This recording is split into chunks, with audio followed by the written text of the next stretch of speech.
ọ̀gbàmùgbàmù ojú ọ̀run ò ṣe é gbámú o arúgbó ọjọ́ ìgbà ọjọ́ ọba mi òkè gajòkè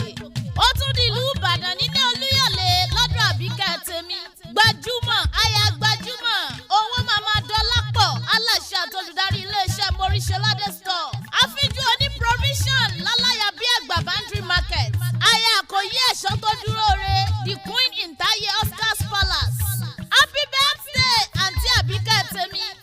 nítorí pé òní lọ́jọ́ tá a bí ọ sáyé ọjọ́ ayọ̀ rẹ òkúkú ní dìbànújẹ́ lógun Ọlọ́run ipá ọ̀tá òní kọ́ ọlá rẹ òní rẹ̀yìn iléeṣẹ́ rẹ òní jóná àgbéga ni nídìí iṣẹ́ tiẹ̀ ayé òní bọ́ bàtà ọ̀fọ̀ sẹ́nu ọ̀nà rẹ wọn ò ní ṣe ọ́ pẹ̀lẹ́ lórí ọmọ ayé òní béèrè tán fi sí ọ lọ́wọ́lọ́wọ́ rẹ ìdààmú òní débà ọ̀tá mọ́tọ́kọ́ níwọ̀ tó ṣe pé ọlá òbí ló ń jẹ ó tún wá fọlá ọkọ